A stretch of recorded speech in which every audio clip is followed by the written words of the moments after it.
같이 오늘 이야기 나눠주기 위해서 두 분의 게스트께서 참석하셨습니다. 정주리 감독님 그리고 우리의 소희 김시윤 배우님 모셨는데요. 두 분을 큰 박수로 맞이해 주시기 바랍니다.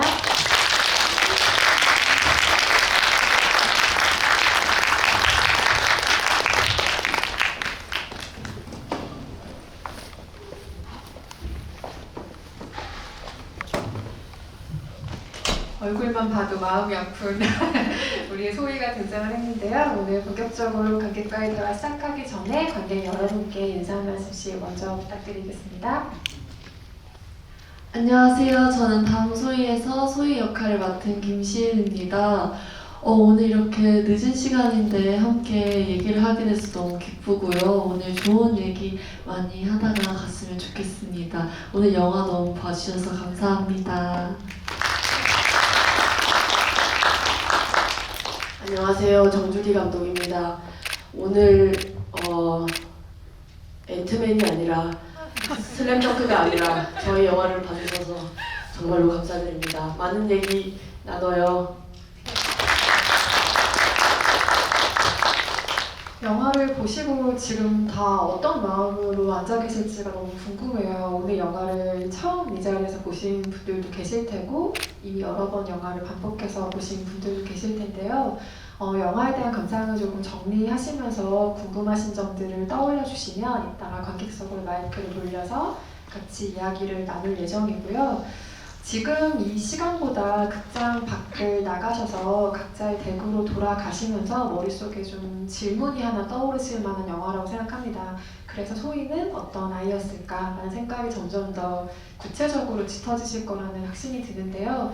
그 전에는 뭐 시스템의 부품 말하자면 아니면 뭐 콜 몇 건 받은 사람, 센터에서 이번 달 몇 등 했던 직원으로 좀 수치적으로 소희를 바라봤다면 이 영화 이후에는 한 사람으로서 우리가 그제야 소희를 조금 바라보게 되죠. 다음 소희는 소희를 둘러쌌던 현실을 무력하게 바라보는 데서 그치는 게 아니라 앞으로 나아가려고 하는 움직임 그리고 그 곁에 서야 하는 어른들의 자세를 이야기한다는 점에서 이 영화가 유진의 캐릭터가 판타지가 아니면 좋겠다. 우리 모두가 생각하는 사회적인 지향점이면 좋겠다라는 생각을 하게 하는 영화이기도 합니다.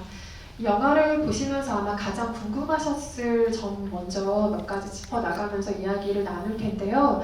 구성이 독특하다고 아마 가장 먼저 느끼셨을 거예요. 누군가는 이 영화를 상상하실 때 소희와 유진이 함께 무언가를 해나가는 이야기일까? 아니면 유진의 시점에서 플래시백으로 과거를 따라가는 이야기일까? 여러 가지 상상하셨겠습니다만 오늘 보신 것과 같이 영화가 아주 확실하게 어떤 숫자로 표시하진 않지만 느슨하게 1부, 2부로 나뉘어져 있는 구성을 취하고 있죠. 소희에서 유진으로 시점이 넘어가는 영화이고 소희의 자취를 유진이 말하자면 더듬어 올라가는 구성을 취하고 있는데요. 이 구성에 대한 이야기 먼저 감독님께 이야기를 여쭤보고 싶습니다. 좀 직관적으로 떠오르신 구성인지요? 네, 처음에 이 사건을 영화로 만들어야겠다 하고 결심을 했던 그때 사실은 그냥 단지 이 사건만 알게 된 게 아니었고요. 이런 현장 실습이라는 형태로 아이들이 일을 하고 그리고 그 전에도 그리고 그 후에도 많은 아이들이 또 사고를 당하거나 죽거나 한다는 사실을 알게 됐습니다. 어쩌면 제가 이 사건이 일어났던 때에서 훨씬 늦게 알았던 것도 좀 유효하게 작동을 한 것 같아요. 그러니까 이미 그 2017년 초에 일이 벌어졌는데 그 이후에도 비슷한 일들이 반복이 됐었고 저는 사실은 뉴스로 그것들을 접하고 있었더라고요. 근데 이제 막연하게 되게 좀 거리가 멀고 좀 어떤 개별적인 불행한 사건이라고만 어렴풋이 생각을 하다가 이제 영화 때문에 이것들을 알아가다 보니 이거는 그 반복은 우연한 것이 아니라 굉장히 필연적인 것이라는 생각이 들었고 그러면서 이 소희라는 이제 영화 속에 등장하는 소희라는 아이의 죽음을 굉장히 구체적으로 관객분들과 함께 처음부터 끝까지 지켜봐야겠다 하는 생각이 들었고 그런데 왜 그 하나의 사건이 아니라 이것들이 반복되고 있는지에 관해서는 좀 다른 차원에서 들여다보면 좋겠다 하면서 이 형사 유진이라는 인물이 등장해서 이야기를 끌어가도록 했습니다. 유진이 바통을 이어받아서 이야기를 끌고 나가는 구성에서 각자의 감상이 다르실 텐데요.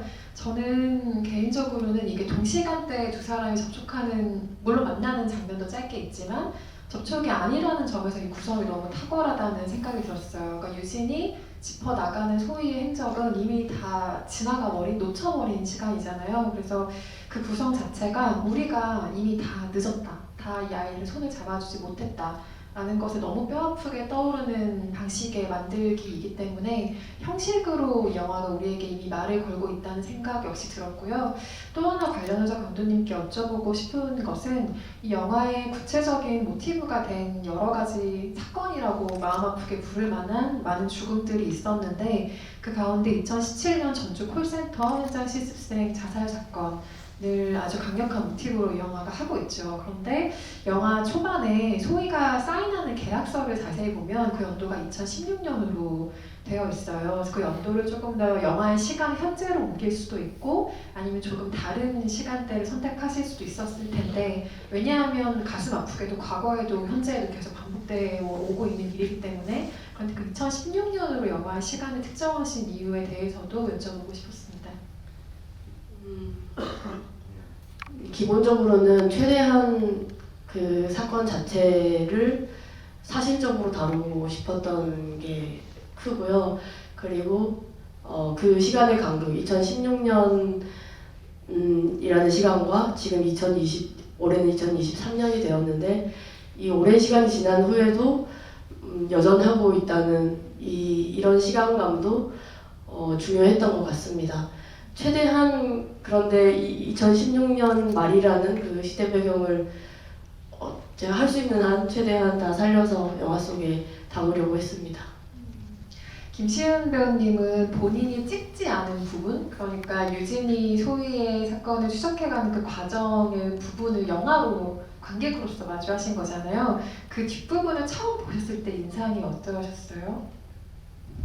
제가 처음에 시나리오를 읽었을 때부터 소희 감독님한테요. 소희랑 유진이랑 많이 닮아 있는 것 같다. 그리고 저는 소희가 만약에 컸으면 꿈을 가졌더라면 뭐 유진과 같은 형사를 꿈꿨을 수도 있겠다라고 말했던 기억이 나요. 그랬는데 제가 딱 영화를 봤을 때 너무나도 소희와 비슷한 모습들이 많은 거예요. 그래서 역시 소희가 만약에 다른 선택을 자살을 하지 않았더라면 유진과 같은 뭐 형사는 뭐 감독님이 그때 공부를 못해서 형사는 못했을 거다라고 하셨는데 너무하네요. 아니라고 오해가 있습니다. 그랬지만 저는 그래도 이제 유진을 보면서 소희가 만약에 그대로 자랐으면 유진과 같이 뭔가 정의로운 사람이 되고 자기가 할 말 이런 감정들을 표현을 할 수 있는 그런 사람이 됐을 것 같다라고 느꼈어요. 맞아요. 소희와 유진이 좀 닮은 사람이기도 하죠. 어떻게 보면 좀 거울처럼 맞붙은 장면들을 일부러 영화가 구성했다고 생각이 들 만큼인데요. 뭐 아주 간단하게는 춤을 추는 사람이죠, 둘 다. 그리고 어떻게 저런 말을 할 수 있을까 싶은 사람의 입에 주먹을 날리는 사람들이기도 하고 다른 사람의 고통에 공감하는 방식들이나 이런 것들을 보면 이 두 사람이 기질적으로 닮아있는 사람이라는 어떤 의도적인 암시들을 영화가 계속해서 던져주고 있다는 생각이 드는데 다만 두 사람의 온도는 좀 교차가 되죠. 소희는 아주 뜨겁고 열정적으로 시작을 해서 점점 건조하고 슬프게 변해가는 캐릭터라면 유진은 반대죠. 버석한 상태로 사람이 시작을 해서 조금씩 피가 도는 느낌의 어떤 교차점을 서로 지나는 듯한 연출이 있는데 감독이 처음에 이야기를 쓰실 때부터 이 두 사람을 기질적으로 좀 닮은 면이 있는 사람들 그리고 어떤 점을 중심으로 좀 교차하는 온도의 사람들을 만들고 싶으셨는지도 궁금해요. 네, 정확하게 지적해 주시는 거고요. 공부를 못해서 못했을 거라는 얘기는 좀 어폐가 있는 게 이 극중에 유진은 이제 엘리트 경찰대를 졸업한 엘리트 경찰이라는 차원에서 한 말이지 경찰이 될 수 있죠. 네, 그런 것이었습니다. 그렇다고 해서 두 사람이 완전히 판을 박은 듯 똑같은 인물은 또 그래서는 또 안 되고 많은 면에 있어서는 소희는 소희대로 그 또래 아이들의 굉장히 평범한 모습을 최대한 좀 형상화하려고 노력한 게 있고요. 굉장히 개성 넘치고 자기가 하고 싶은 거 확실하고 뭔가 하여튼 자기 성격이 확실한 그런 그 또래 친구들이 다 그렇다고 저는 생각하거든요. 그런 차원에서 이제 그렸던 거고 유진도 어떻게 보면 이 소희에 대해서 알아가다 보면 우리들 모두가 느낄 법한 그런 감정들을 이렇게 느껴가는 그런 인물이라고 생각했어요. 이제 춤을 춘다던가 이제 그런 면들은 영화적으로 좀 제가 그런 건 있죠. 춤에 대한 얘기도 많이 궁금하실 것 같아서 이따 다른 질문으로 한번 풀어보도록 하고요. 감독님께서 직접 인물을 쓰시고 극까지 연출하신 것이기 때문에 드릴 수 있는 질문일 것 같은데요. 앞부분과 뒷부분의 그 인물을 쓸 때 제가 상상을 해보건데 내가 만약에 정주리 감독이고 이 이야기로 두 사람의 이야기를 썼다면 제가 인물에게 배분한 감정과 태도가 조금 달랐을 것 같은 거예요. 그러니까 앞부분에 소희에게 어떤 이입을 할 때는 내가 뭔가를 이입한다기보다 그냥 내가 바라보는 대상, 내가 좀 아프게 생각한 어떤 대상의 느낌으로 거리를 조금 두면서 인물을 썼을 것 같고 유진에게는 나를 좀 되게 많이 투영했을 것 같은 거예요. 실제 나는 그렇지 못한 사람이지만 내가 유진이라면 주먹도 날릴 거야. 내가 유진이라면 너 일 똑바로 해라고 말을 했을 거야. 이런 식으로 소희와 유진을 쓰는 감독의 입장 혹은 이입하는 태도가 조금 다르지 않았을까 라는 짐작도 해보았는데요. 실제로는 각 인물을 창조하고 쓰시면서 어떠셨나요? 네, 거의 정확하게 지금 말씀해 주셨는데 저희가 사전에 짜고 들어온 게 아니니까요. 맞아요. 그래서 최대한 소희는 거리를 두려고 노력했고요. 그 거리가 뭐 전략적이라기보다는 사실 저도 잘 모르기 때문에 이 인물을 그래서 저도 알아가고 싶은 마음으로 좀 다가가고 싶은 마음으로 그렸다고 할까요? 그런 상태로 관객분들도 예를 들어 소희의 감정에 이렇게 정확하게 이입을 하신다거나 정확하게 공감을 하신다거나 라기보다는 뭔가 계속해서 이 아이를 놓쳐가고 있는 듯한 그런 느낌을 받으시길 바랬어요. 이 장면을 연출할 때나 그걸 전개시킬 때나 그렇게 어느 정도 계속 거리를 두고 하지만 처음부터 끝까지 지켜봤다 하는 게 있을 것 같았고 그런 상태라야지 이미 그 상태가 되면 이제 소희는 놓쳐버렸고 더 이상 존재하지 않는 인물이 된 그 어떤 부재함을 갖고 이 유진과 함께 다시 사건을 바라봤을 때 그제서야 이제 유진에게 관객분들이 공감을 하면서 이거를 다시 되짚어 가실 수 있지 않을까 그런 생각을 했습니다. 저는 이 영화를 보고 나서 저에게 생겼던 가장 작은 변화 중에 하나는 저희가 하루에도 070으로 시작되는 전화번호에 연락을 막 받을 때가 있잖아요. 그러면 그게 저의 어떤 윤리적인 마지노선상 그냥 뚝 끊거나 왜 전화하셨어요? 라는 말은 하지 않고 적어도 죄송합니다까지 하고는 끊는 게 어떤 저의 윤리적인 노선이었다면 이 영화를 본 뒤에는 일단 처음 마디를 다 듣고 죄송합니다. 그런데 제가 바빠서요 라고 이렇게 얘기를 하면서 부드럽게 끊는 방식을 저도 모르게 택하게 되더라고요. 그런데 영화를 직접 쓰시고 출연하신 분들은 아무래도 이 영화를 만들기 이전과 이후가 너무나 다를 수밖에 없겠다라는 생각도 해보았는데 이 영화를 만든 이후에 그런 전화를 받을 때 두 분에게 개인적으로 생긴 변화들이 있나요? 전 사실 영화를 촬영하기 전에는 뭔가 상담원 분과 연결을 하는 일이 별로 없었어요. 그랬는데 영화를 이제 찍고 난 이후부터 이제 생기기 시작하더라고요. 그러다 보니까 결국에 이분들도 이분들의 일을 하는 거고 어쨌든 사람과 사람 간의 대화를 하는 거니까 내가 지금 뭔가 바쁘고 이런다고 하더라도 그래도 충분히 그 사람들이 이해할 수 있게 그래서 부드럽게 하려고 많이 노력을 하는 것 같아요. 만약에 그게 안 된다 하면 그래도 뭐 안녕하세요, 감사합니다 이 정도는 하려고 하는 것 같아요. 그냥 딱 또 끊는 거라기보다는 그런 뭔가 방법들을 뭔가 사용하려고 하는 것 같아요. 전보다는 조금은 더. 저도 기자님이랑 거의 똑같고요. 일단은 반복적으로 계속해서 뭔가를 하시려고 한다 이런 게 느껴지면 아 죄송합니다, 네, 바빠서 끊겠습니다 하고 그런 경우가 있고, 반대로 너무나 적절한 정보나 도움을 주시는 경우도 있잖아요. 그럴 때는 꼭 너무 고맙습니다, 안내해 주셔서 고맙습니다 하고 고맙다고 꼭 말을 하고 네, 끊고 그렇습니다. 그러면 진짜로 대화를 하는 느낌이 들어요. 다시 고맙다고 해주시고 그러시더라고요.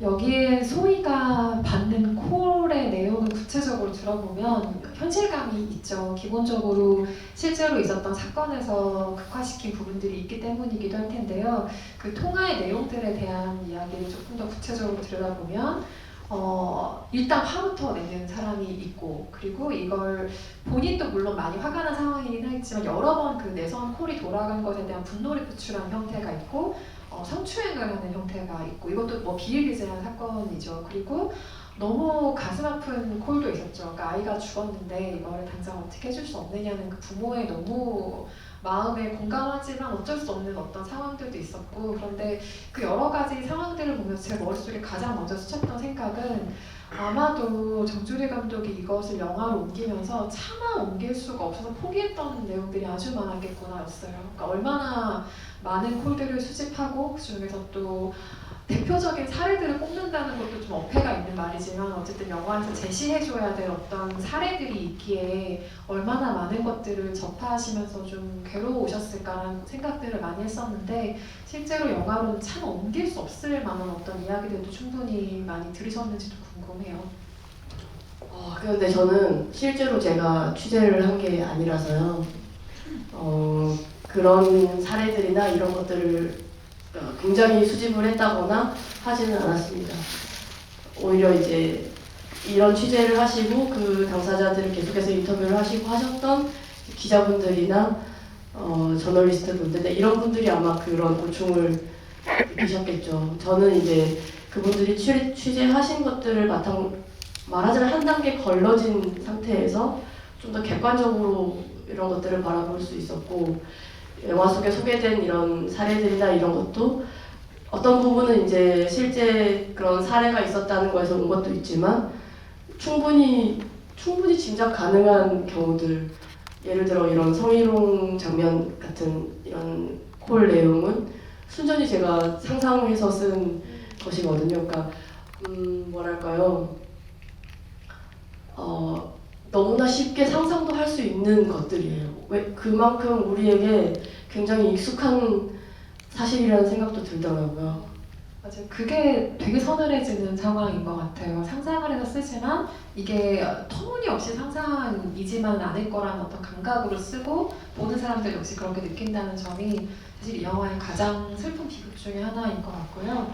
소희를 보면서 각자 떠올리시는 마음 아픈 생각들이 많으셨겠지만 제가 이 영화 이후에 많은 잔상이 남았던 것은 말하지 않는 소희의 순간들이었어요. 물론 소희는 자신의 생각을 여러 번 어필하고 말하는 사람이기도 하지만 말하지 않고 얼굴로 무언가를 보여준 인물이기도 하거든요. 생각해보면 멈칫하는 소희도 있고 누군가를 바라보는 소희도 있고 그냥 서 있는 소희도 있고 주저하는 소희도 있고 귀를 막는 소희도 있죠. 말을 하지 않은 여러 가지 모습이 어쩌면 말보다 더 많은 것들을 전달하고 있다고 느꼈는데, 가만히 생각을 해보니까 배우한테는 이게 되게 버거운 순간들이었을 것 같은 거예요. 거기서 어떤 대사를 하지 않고 얼굴로, 그리고 뭔가 말하지 않는데 말을 전달해야 된다는 그 순간들이 배우에게는 굉장한 압박으로 느껴졌을 수도 있고 어려움으로 느껴졌을 수도 있겠다는 생각이 들었어요. 실제로 그 말하지 않는 소희의 순간들 연기하실 때의 마음도 궁금해요.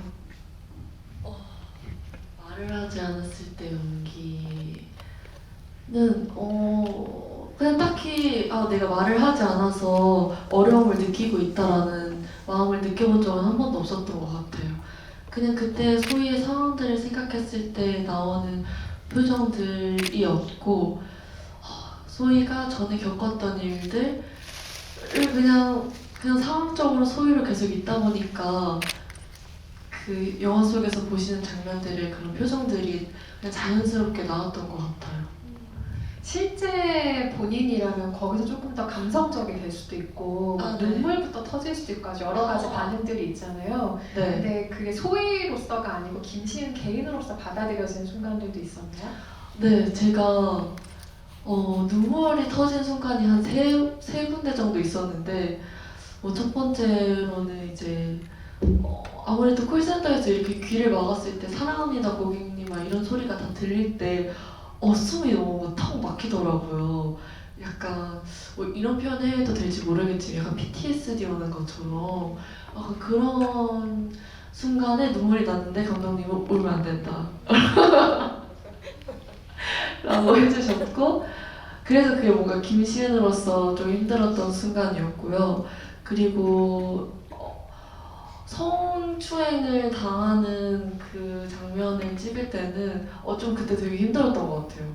그때 듣는데 너무 싫은 거예요. 진짜 너무 불쾌하고 그래서 그 순간에 눈물이 났는데 소희는 하지만 눈물을 막 후반에 흘리는 친구가 아니니까 그때도 소희로서는 조금은 참아야 했었고 또 부모님한테 본 곳 이제 차 안에서 얘기를 했을 때 나 일 그만두면 안 돼? 그 장면에서도 눈물을 흘리는 장면 아니었는데 눈물이 나더라고요 계속. 그래서 계속 눈물이 나서 감독님이 시은아 지금 슬퍼? 눈물이 나? 이렇게 얘기해 주셨었던 것 같아요. 근데 이제 감독님이 이제 그 후로는 그래도 너는 현장에서만 소희면 된다라고 말씀을 많이 해주셔서 그 이후부터는 조금씩 저와 소희를 조금씩 분리해 나갔던 것 같아요. 그래서 오히려 촬영 끝나고 나서 많은 분들이 힘들지 않았냐, 소희로서 지내면서 계속 소희가 생각나고 그럴 텐데 괜찮냐라는 걱정들이 많이 해주셨는데 저는 진짜 괜찮아요. 현장에서 소희로서 계셨기 때문에 김시은 배우가 연기한 소희를 보고 나서부터는 저는 김시은 씨를 김시은 씨라고 부르는 연습을 되게 많이 해야 했어요. 그러니까 소희라는 이름이 너무 붙어서 이름이 자꾸 그렇게 불려지기 때문에 그래서 우리는 김시은 배우를 다음 소희 얼굴을 만났기 때문에 소희로 생각하는 게 전혀 어렵지 않지만 김시은 배우를 만나기 전에 정주리 감독의 상상이 너무 궁금했어요. 그러니까 소희의 얼굴이라든지 목소리라든지 어떤 느낌의 사람을 떠올리셨을지 아니면 누군가 역할을 맡기 전에는 그 인물의 인상을 상상으로라도 특정을 좀 하지 않는 편이신지 궁금하고요. 사실 막연히 떠올린 누군가는 있어요. 근데 그러니까 뭐랄까요? 딱 어떤 모델이라기보다는 뭐랄까요? 그냥 없는 인물이 아니라 실제 하는 인물이라는 차원에서 그런 정도의 사람이 있었고 딱히 어떨 것이다 하는 거는 구체적으로 그런 건 아니에요. 근데 오히려 아주 캐스팅 진행하는 이 초반에 사실은 유진 역의 배두나 배우를 캐스팅한 직후에 이제 이 김시은 배우를 처음 만난 것이었으니까요. 아주 초반이에요. 근데 그때 정말 아무 부담 없이 처음에 딱 만났는데 이 김시은 배우가 사무실에 왔고 몇 마디 나누다가 그날 이렇게 캐스팅이 된 거였거든요. 그러니까 내가 막 애타게 찾고 있던 소희를 도저히 어디서도 찾을 수 없었는데 막 찾고 있다가 탁 마주쳤다 이런 게 아니라 이제 찾아봐야지 하고 있었는데 이 배우를 만났고 진짜 시간이 지날수록 그런 생각이 들어요. 내 앞에서 그냥 소희를 김시은이라는 친구가 보여준 것 같다. 그리고 나는 그거를 되게 잘 알아봤다. 그렇게 생각합니다. 어떤 사람을 떠올리셨는지는 두 분의 화목함을 위해서라도 일단 비밀을 감추는 것으로. 근데 아까 제가 소희의 말에 대해서 잠깐 이야기했었잖아요. 근데 저는 영화에서 감독의 어떤 분명한 의지처럼 느낀 대목이 여러 가지가 있지만 저는 주검이 된 소희의 얼굴을 분명하게 보여주는 것은 이건 엄청난 감독의 의지일 것이다라고 생각했어요. 여러 번 이 장면이 진짜 반복이 되죠. 그런데 보통은 우리가 영화나 드라마에서 아주 자주 사용하는 클리셰를 생각해보면 이게 신청을 걷어보는 사람에게 포커싱이 보통은 가 있어요. 그리고 이 죽어있는 상태의 사람은 그냥 죽어있다 정도의 느낌만 주고 사실 얼굴을 그렇게 특정해서 아주 가까이서 보여주진 않거든요. 그런데 이 영화는 주검이 된 소희의 얼굴을 아주 명확하게 여러 번 보여줍니다. 그래서 이거는 감독의 의지일 것이다. 분명히 이 얼굴을 바라보게 하는 것일 거다라는 생각이 들었는데 그 장면들에 대한 감독님의 이야기도 궁금합니다. 편집을 한 1차 편집 정도 마친 상태에서 가까운 사람 중에 영화를 이 편집본을 본 분이 하시는 말씀이 이제 일부 말하자면 1부가 끝나고 2부가 시작이 되고 그리고 나서 이제 소희의 사체가 이렇게 있고 그리고 그 사체를 이제 확인한 오유진 경감과 이 주변에 이제 경찰 이렇게 멀어지는 장면이 있어요. 근데 그게 너무 잔인하다는 거예요. 어떻게 1시간 넘게 본 주인공이 여기 죽어 있는데 그냥 그렇게 냉정하게 돌아설 수가 있는 이제 말하자면 이제 연출자에게 묻는 질문처럼 느껴졌어요.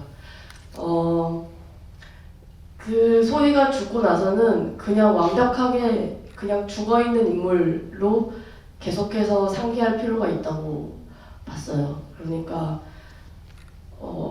저도 이제 만들어진 영화를 다시 보면서 물론 이제 촬영할 때도 신경을 쓴 부분이기도 하지만 거기에 뭔가 감정을 불어넣거나 뭔가 거기에서 뭔가가 일어나거나 하는 거를 전혀 의도하지 않았고 그냥 마치 박제된 것처럼 그렇게 죽음으로 딱 고정이 되어 있는 그런 것을 계속해서 볼 필요가 있다라고 생각했습니다.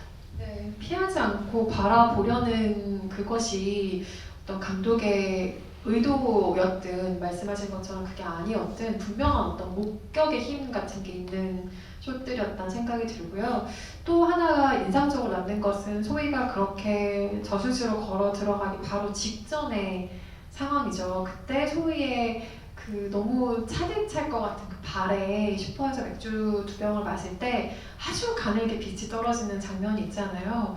나중에야 그 빛이 대체 소희한테 뭐였을까라는 생각이 들었어요. 왜냐면 빛은 보통 영화에서 희망이거든요. 그래서 보통은 그런 걸 보면 진짜 무슨 동아줄 잡는 심정으로 주인공이 다시 힘을 내죠. 하지만 이 영화에서 소희는 그 빛을 본 다음에 저수지로 걸어 들어가 버리는 선택을 하게 되거든요.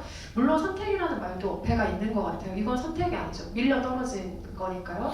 근데 어쨌든 그 빛이 뭐였을까? 배우가 어떻게 해석하느냐에 따라서 이 장면의 느낌은 완전히 달라졌을 거라는 생각이 나중에 더 많이 들었어요. 그게 어떤 느낌이었을까요, 소희한테는? 빛은 딱 뭔가 소희가 느꼈을 때 그때 진짜 되게 많은 감정들이 들었었거든요. 그래서 뭔가 그냥 관객분들이 어떻게 해석하는지도 좀 궁금하기도 한데 제가 그냥 소희로서 느꼈던 그때 뭔가 솔직하게 말씀을 드리자면 따뜻한 희망이 됐을지도 모르겠어요. 근데 그게 막 오래도록 막 따뜻한 희망이고 내가 이 빛을 봄으로써 뭔가 다시 다음으로 나아가보자 막 이런 생각까지 들지 않았던 것 같아요. 그냥 너무나도 그때 당시에는 무기력한 상태였고 근데 힘도 없었고 그냥 아무 생각도 하고 싶지 않았는데 그냥 우연하게 빛이 내 발에 들어왔고 딱 그 맨발로 있었지만 별로 춥다는 느낌도 못 받았었거든요. 근데 빛이 들어왔으니까 좀 따뜻하기는 하네 하고 봤는데 빛이 있고 그 빛을 한번 따라가 봤고 그때 이후로 그렇게 해서 막 빛을 막 엄청나게 희망 막 이렇게 생각하진 않은 것 같아요. 그래서 그냥 따라가서 빛을 따라서 나갔는데 그게 끝이었고요. 빛은 그 다음에 그냥 올라가 보니까 저수지가 있었고 저수지를 보니까 저는 약간 뭐라 그래야 되지? 빠져들었다고 해야 되나? 약간 홀렸다라는 기분을 되게 많이 받은 것 같아요. 그래서 뭔가 내가 이때 계획적으로 난 이날 자살을 해야겠다가 아닐 수도 있겠다라는 생각도 들었어요.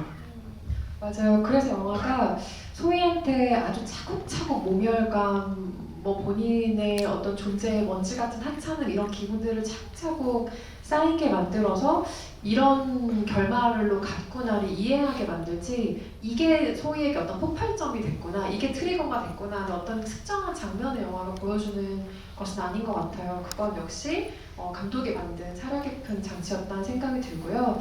또 하나 이 영화의 인상적인 부분 중에 하나는 소희 이후에 남겨진 아이들을 바라보는 방식, 그리고 그 아이들을 대하는 유진의 방식인데요.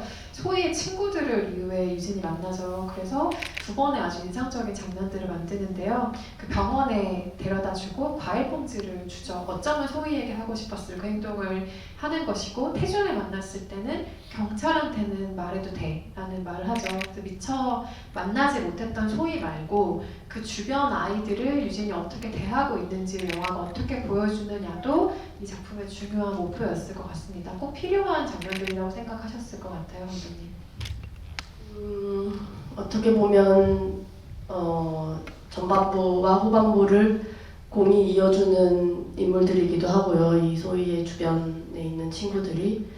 그리고 말하자면 어쩌면 다음 소희가 당장의 다음 소희가 될 수도 있는 아이들이기도 했고, 유진은 어쩌면 처음에는 그렇게까지 인지를 못하다가 그렇게 자연스럽게 그 아이들을 찾아가고 자연스럽게 그 이면까지 들어가게 되는 것 같아요. 그 아이들이었기 때문에. 예를 들어 그 정인이란 친구, 그 콜센터에서 같이 일했던 그 친구부터 시작해서, 그러면서 단지 이 소희 사건만이 아니라는 것, 학교와 뭔가 더 깊고 더 오랜 문제들이 있다는 것을 알아가게 된 셈이기도 하고요. 그러면서 이제 차례차례 그 아이들에 대한 걱정이 더 커지다가 마지막에 그 태준이라는 택배 회사에서 일을 하고 있는 아이를 바라봤을 때 어떻게 보면 유진 입장에서는 뭔가 이렇게 하나의 어떤 순간이 왔을 거라고 봤어요. 저는 이제 그때 그 장면을 시나리오 단계에서 그 장면을 그릴 때 이 제목을 떠올리는 거기도 하거든요. 그 아이까지 만나고 나서 아, 진짜 굉장히 시급한 문제구나, 정말로 당장의 다음 소희가 될 수도 있겠구나 하는 그런 염려가 있을 거라고 생각했습니다. 마지막 질문을 제가 하나 더 드리고 관객석으로 마이크를 넘기려고 하는데요. 여기서 소희는 춤을 추죠. 되게 활력 있는 움직임이잖아요. 근데 유진도 아주 썩 재능이 있는 사람 같진 않지만 열심히 춤을 추는 인물로 배준호 씨가 안경에서 이런 얘기를 자신 있게 할 수 있네요. 그래서 그런 인물이긴 하지만 마지막 장면에서 그래서 그들이 춤으로 약간의 어떤 연결을 갖는 장면이 나오는데, 저는 이 장면이 너무 마음이 아팠어요. 왜냐하면 이게 춤을 추는 사람이었기 때문에 알아보는 뭔가가 있을 거라고 생각했어요. 왜냐하면 거기서 소희는 말하자면 자기만의 성취를 하잖아요. 안 됐던 동작을 하고 너무 환하게 웃으면서 이제 카메라를 걸어오는데, 그런 장면이었기 때문에 본인이 아는 작은 성취감이었기 때문에 그 소희의 마지막 모습이 유진에게 훨씬 와닿았겠구나라는 어떤 감흥에서 벗어나올 수가 없었는데, 이들은 같은 공간에 있었지만 서로 보지 못한 사람들이기도 하잖아요. 아주 여러 가지 감흥이 떠오르게 되는 마지막 장면이었어요. 근데 그 엔딩에 대한 이야기도 마지막으로 여쭤보고 싶은데, 이건 역시 직감적으로 떠오른 마지막 엔딩인지 그 둘을 영상과 그걸 바라보는 사람으로 마무리 짓게 되기까지의 고민의 과정들 궁금합니다. 네, 아주 처음에 이 영화 만들어야겠다고 결심했던 그 아주 처음에 떠오른 오프닝과 엔딩이었습니다. 이 형태 그대로 있고요. 초기에 그 시놉시스 혹은 뭐 트리트먼트 단계에서 명확하게 있는 장면들이었어요. 춤을 추는 아이로 이 소희라는 인물을 구체화했던 것 같아요. 아주 처음부터.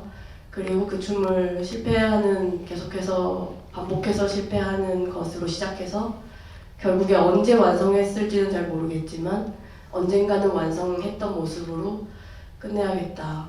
그리고 그것은 이 작은 핸드폰 화면 안에 담겨있는 모습으로, 그리고 그것은 유진이 확인하는 것으로 끝내야겠다 했습니다.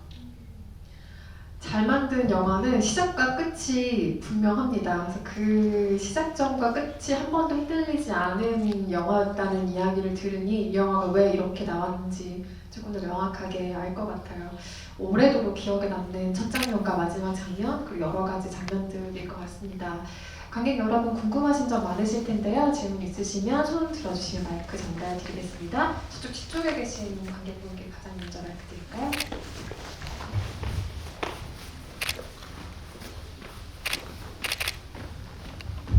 네, 감사합니다. 그 마지막 질문에 부과되는 질문인데 죄송합니다. 김시은 배우님 춤 실력이 원래 춤 실력이신지 아니면 영화위에서 그 연습을 하신 건지 그 비하인드가 좀 궁금합니다. 혹시 어떻게 보셨어요? 내 춤? 궁금해요. 잘 추세요. 진짜요.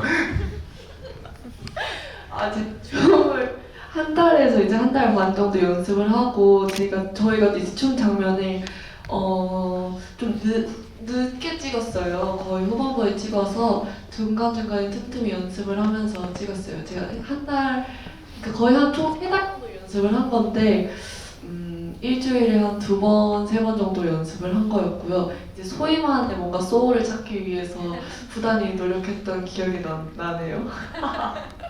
다음 질문 있으신 관객분? 네, 이제 두 번째 줄에 계신 관객분입니다.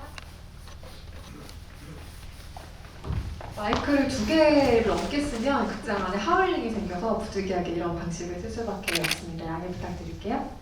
감사합니다.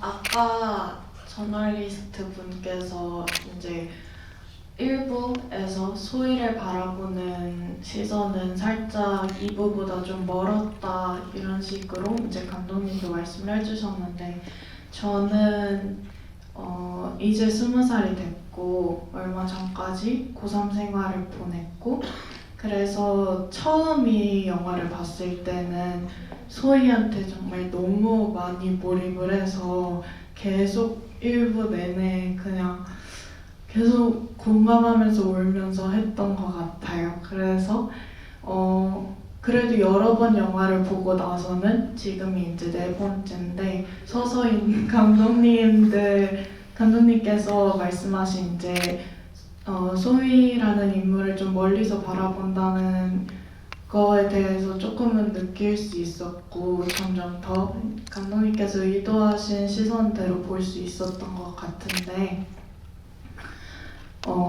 그래서 처음에 이제 소희 발 밑으로 빛이 들어왔을 때는 정말 깊게 공감을 많이 했고 똑같이 여러 감정을 많이 느꼈는데 이제 배두나 배우님 발 위로 빛이 들어왔을 때는 감독님께서 어떤 감정을 배우가 느끼고 있다고 표현을 하고 싶으셨는지 조금 궁금합니다. 또 어떻게 느끼셨어요, 본인은? 그 장면에서?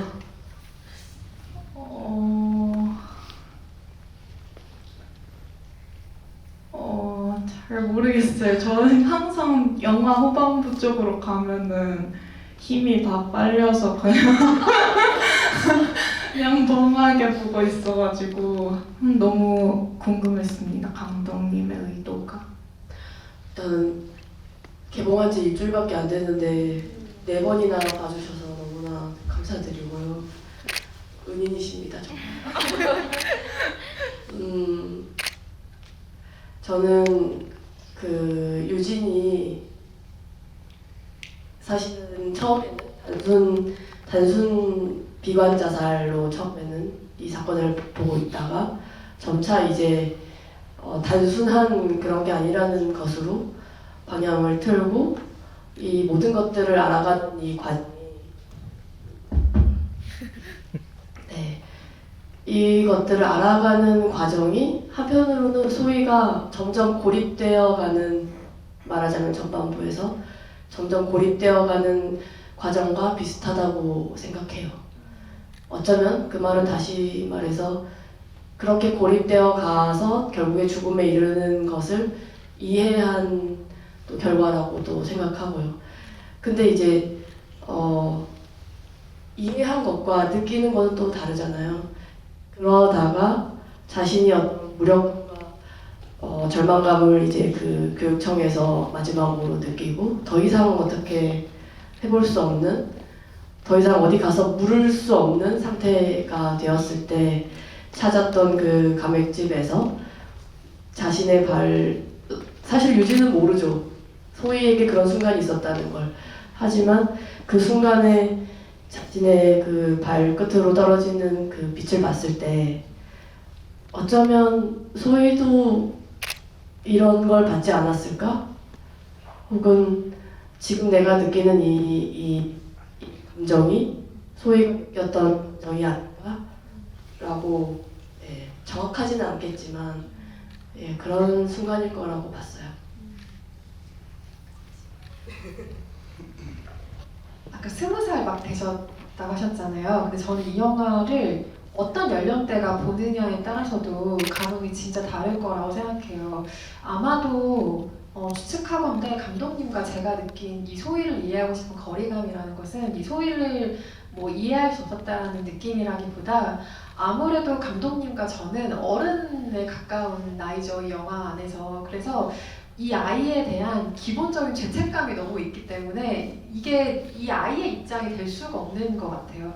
지켜주지 못했던 누군가를 바라보게 되기 때문에 이 아이를 알아보지 못한 사람, 이 아이 손을 잡아주지 못한 사람으로 본인을 특정하고 영화를 보게 되는 세대에 조금 가까운 것 같아요. 아마도 이것은 연령대가 조금 올라갈수록 더 가까워지는 반응일 것 같아요. 그래서 소희와 비슷한 또래 관객분들이 보는 느낌과 그 조금 나이 차이가 나는 세대가 보는 이 영화에 대한 감각이 좀 완전히 다를 수도 있겠다. 그런데 윗세대로 가면 갈수록 어쨌든 죄책감에 가까울 것이다 하는 생각이 조심스럽게 들긴 합니다.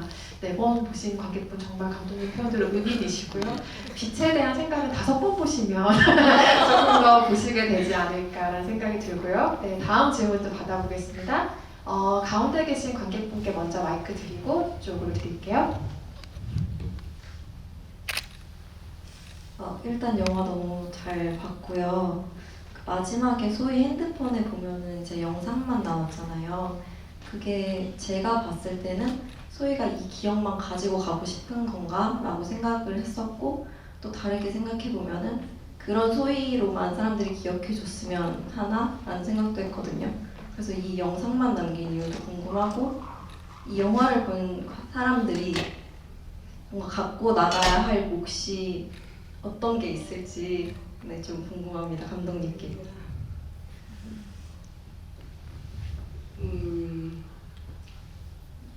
영화에 나온 그대로 아이폰이라서 비밀번호를 안 걸어놨고, 그래서 유일하게 다 지우고 마지막 남긴 보신 대로 그런 거겠죠.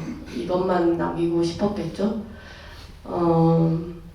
그런 소희의 입장에서는 그랬을 것 같고요. 근데 전 또 하나가 더 있었어요. 왠지 소희가 이 잘못한 거 하나 없이 계속 고초를 겪어온 이 유진을 위로하는 것 같은 기분도 들었어요. 그 장면을 그리면서. 그리고 한편으로는 유진이 위로를 받길 이 아이의 모습을 보고, 그리고 지금까지 자신이 사실은 어떤 감정인지도 모르고 거기까지 수사의 마지막이니까요. 거기까지 지내오다가 마지막에 그 감정을 어쩌면 맞닥뜨리게 될 수도 있겠다. 이걸 보는 순간 그런 생각이 들었습니다. 관객분들이 무엇을 갖고 가실지는 관객분들의 것이죠. 저는 이제 다만 그런 말씀 드리고 싶어요. 그러니까 구체적으로 어떤 삶을 살아간 아이가 있었다. 그리고 비록 이제 영화가 되어서 허구의 인물이 되었지만 그 분명하게 살았던 사람이 있었고 그 삶이 있었고 그리고 그 삶이 사라진 이후에 그것을 기억하고 계속해서 신경 쓰고 생각하는 또 다른 누군가가 있다. 그래서 이 두 사람, 어쩌면 영화에서는 소희와 유진이지만 어떻게 보면 많은 소희들일 수도 있고요. 또 유진으로 형상화되긴 했지만 이런 사건을 계속해서 취재하신 이뭐 기자님들이나 저는 이제 그렇게 해서 알게 됐으니까요. 또 노동계에서 계속해서 목소리를 높이셨던 분들, 끊임없이 이것들에 대해서 지적하고 지금까지도 애쓰고 계신 분들이 있어요. 그분들도 여전히 살아있는 분들로 생각해 주시면 좋겠습니다. 네, 아까 뒤쪽에 계셨던 분들 질문하시겠어요? 네.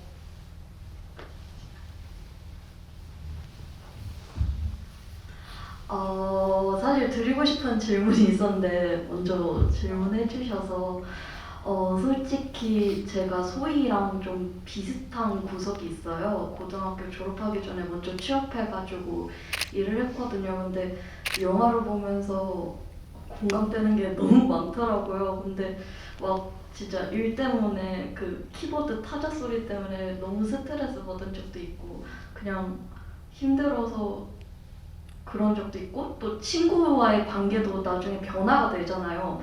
저는 친구들을 만나야 되는데 친구들은 이제 너 왜 안 와? 언제 와? 빨리 와 이런 식으로 이런 게 너무 잘 표현돼서 마음 먹먹하게 봤다. 근데 이제 막 한 대 치고 싶은 장면들이 많이 나오잖아요. 상사나 한 대 치고 싶다는데 소희가 너무 시원하게 펀치를 잘 날리더라고요. 그래서 원래부터 소희 성격을 좀 이제 한 대씩 칠 줄 아는 좀 뭐라고 해야 되지? 그냥 뭐라고 말을 해야 될지 모르겠어요. 아무튼 그런 성격으로 이제 생각을 하고 하신 건지 여쭤보고 싶어요. 제대로 된 표현이 있습니다. 욱하는 성격이라고 영화 속에서도 등장하고 거의 오프닝에서부터 치고받고 하는 인물이잖아요. 그렇게 처음에 그렇게 다 하고 안 참고 그런 친구라고 생각했어요. 그리고 그런 친구가 겪게 되는 그 변화일 때 좀 더 우리가 보기에 더 그 간극이나 이런 것들이 또 마음 아프잖아요. 그런 것도 있습니다. 근데 이제 그 팀장님한테 이 주먹을 날리는 그 대목은 사실은 볼 때는 통쾌하긴 하지만 사실은 그것 때문에 너무나 급격하게 이제 이 소희는 하강하게 되니까요. 뭘 그렇게 잘못했다고 그것 때문에 되돌릴 수 없는 상황으로 또 이어지기도 하니까요. 그런 또 대비도 있었습니다. 네. 마지막 질문 하나만 더 받을까요? 일단은 두 번째 줄에 계신 관객분이 먼저 손을 주셔서 마이크를 먼저 드릴게요.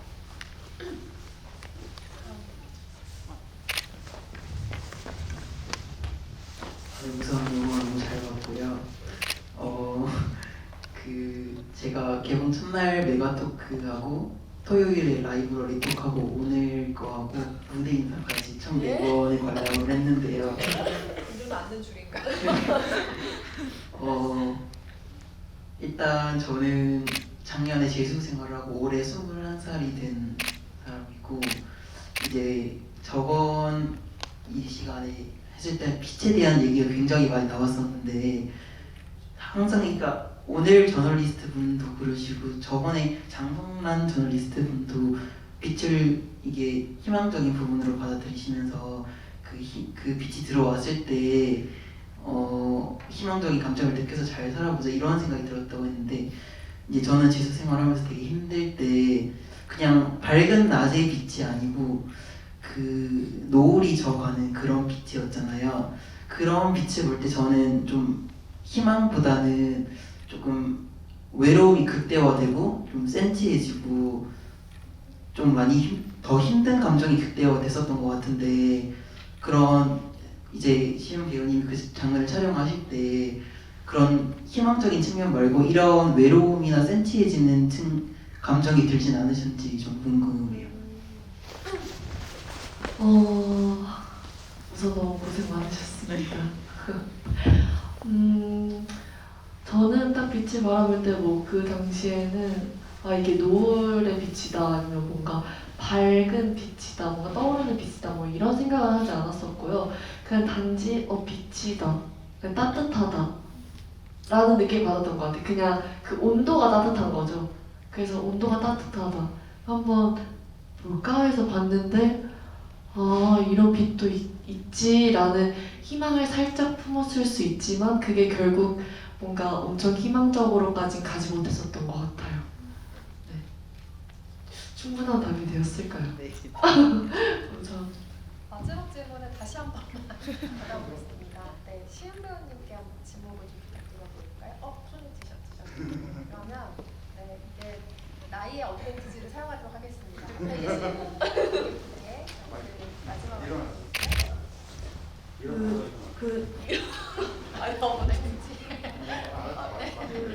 그냥 짧은 질문인데 중간에 손목을 긋잖아요. 이제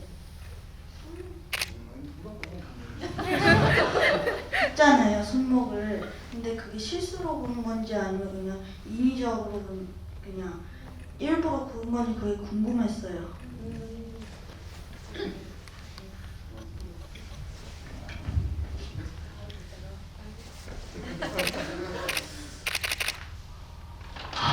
손목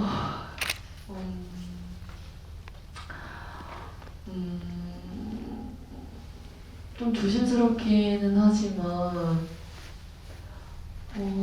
이렇게 표현을 해도 되나요? 그렇게 죽고 싶었었던 것 같아요.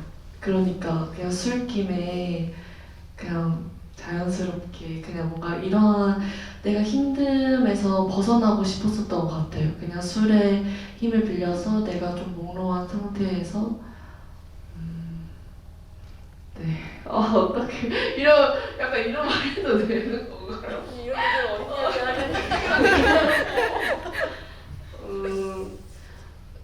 절대로 실수는 아니죠. 실수는 아니고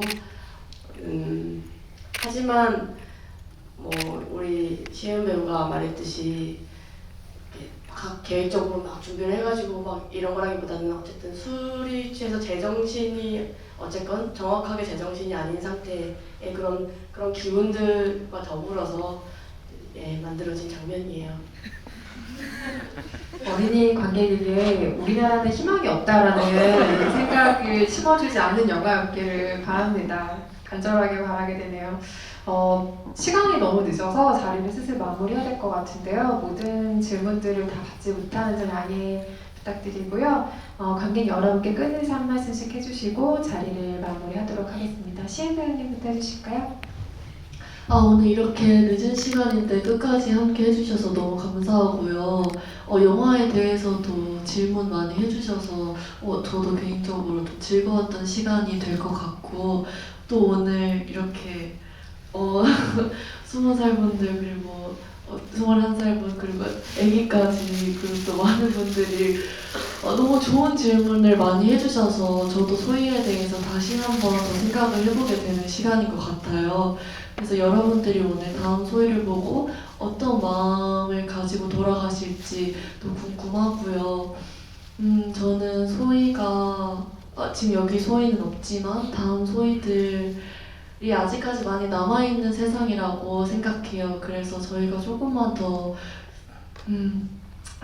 관심을 가져주고 뭔가 사랑으로 보듬어 준다면 조금은 더 괜찮은 세상이 되지 않을까라는 희망을 가지고 있습니다. 그래서 여러분들도 뭔가 저와 같은 생각이 조금은 닿았으면 좋겠다는 생각을 가지고 있습니다. 오늘 이렇게 좋은 시간 내주셔서 너무 감사하고요. 집에 조심히 들어가시길 바라겠습니다. 감사합니다.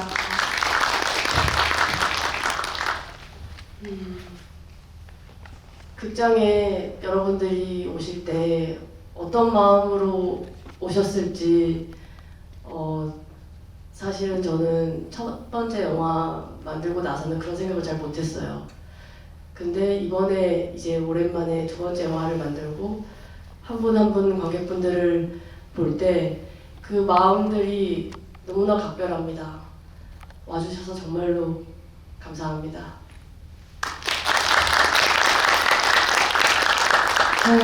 시간이 늦었으니 모두 조심히 안전히 귀가하시고요. 다음 소위 좋은 입소문과 많은 사랑을 꾸준하게 부탁드리겠습니다. 감사합니다. 안녕히 가세요.